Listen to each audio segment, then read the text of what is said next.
All right, so I don't know for those of you guys who've been following me, you'll know that a large part of what I've been doing is integrating various different aspects of myself through active imagination, creative work, and essentially taking on different personalities, writing stories, using my imagination, sort of like inviting the unconscious to reveal things to me about myself mainly. Lately, I've been getting some disturbing images about the world, but when those things come, it's for us to stay strong and not, decide that that's like the ultimate outcome. We're seeing a facet of the energy that exists within the world and the possible potentials um, that could result, as a consequence. So, when we get like something that scares us, it's important that we stay with the feeling, uh, recognize it as something that lives inside of us. It's energy that wants to move. Right now, there's a lot of energy in the world. A lot of people are feeling, I think, a lot of people who are like me, who are intuitives, I've noticed have commented on this. And, I am among them who have noticed this. Anyhow, so to get into this, this is my first story that I've used to start uncovering things. Let's see, when did I start writing this? 04 20 2024. So not that long ago is when I started doing this. And, what has happened to me as a result has been a profound change in my extroverted personality and life experience in terms of, my enjoyment of life has gone up dramatically because I'm sifting through things that are being revealed to me as part of me, and I'm accepting them. I'm staying with them. If they frighten me, I stay with them until, and the sign that, something hasn't integrated is a strong feeling in the chest or somewhere else, maybe nervous energy in the hands, but when that happens, you stay with it, and then eventually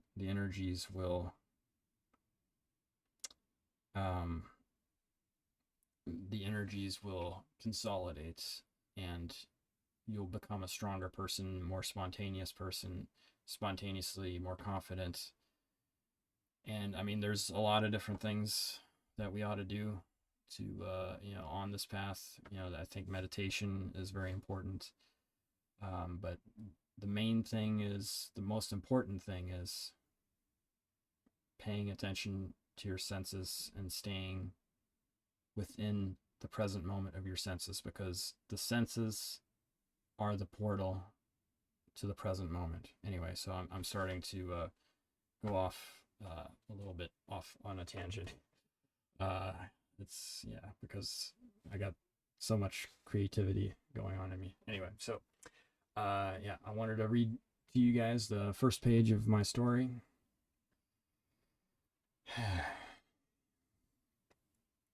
This is my intellectual property. I'm just, saying that to make sure, all rights reserved. Please don't try to plagiarize me. Much appreciated. And thank you for anyone who's decided to come along and click on this video for whatever reason. Maybe there's forces at work inside of you that, are propelling you like they propel all of us to do the things in life that we end up doing and connecting with. Anyway, so here we go. All things join in the cave where life and death meet. A boy stumbled into a cave As he descended deeper and deeper, he could feel the humid air with the thick scent of body odor coming from some creature that lived here. He felt a terrible anxiety as he ventured deeper, but also a strange delight and thrill. He knew he might die here, as some unknown danger could prove to be fatal. But he would not have come here if it was not important. The terrible pain inside of him threatened to fracture his mind, and he could feel two beings within him struggling for dominance. One a frightened child, looking for somewhere to hide, the other a primitive beast, clumsy and violent. Then a third figure appeared, an old man, apathetic and stiff, yet filled with a torrent of knowledge. Some of the things he said made sense and carried an immediate feeling of truth. Others were lofty and disconnected, too distant from reality to be useful. The boy could feel these different voices in his head all competing to be heard. It was like his ego had fractured and that he now existed in a fragmented state. Like a fully coherent sentence in his mind could not fully form before being interrupted by some other competing thought. In this state, he could not express his true potential, and the window of his expression narrowed to rudimentary symbols. That every idea that he tried to express was so immense that he had no time to give it proper time and encouragement to grow into an understandable, meaningful, and satisfying expression.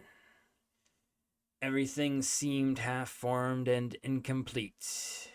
His task in this cave was to reunite his mind, at least a significant part of it. If he could do it in the safety of his own cradle, he would. But his cradle was becoming too small for him. He could not respect the man he saw in the mirror, dressed like a child, sitting like a giant too big for his surroundings, not properly fitting into his clothes anymore. He was becoming an embarrassment, crying for a mother that never came. He crawled in and out of other people's homes in the middle of the night, stealing scraps of food to get by. A humiliated being, existing yet with no justification except that he simply did. A part of him did find acceptance, but the other part of him had to wait outside in the cold wearing torn clothes.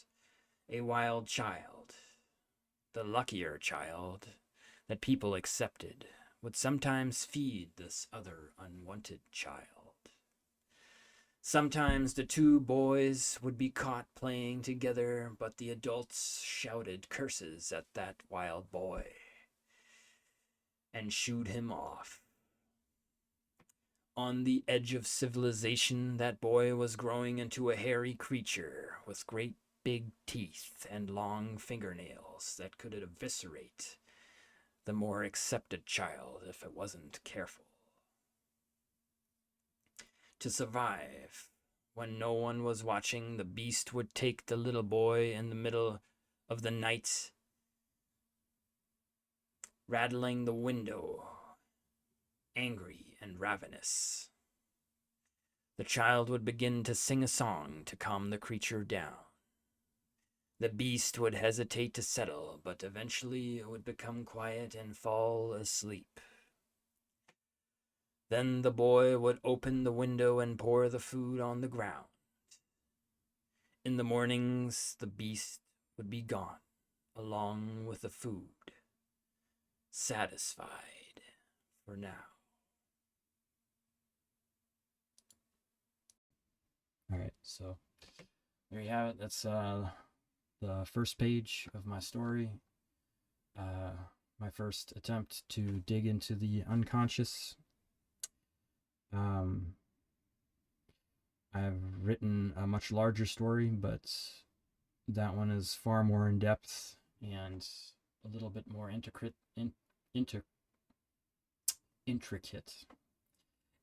than this one. But that one's gonna be a big project. I'm still working on it. I'm gonna release it in bits and pieces, over time as I finish that one. But I'm going to start sharing this earlier incarnation of my unconscious onto paper. And it's been an immense blessing, and I feel happier than I ever have in my life. Thank you to everyone. Have a good one. Stay in touch with who you are.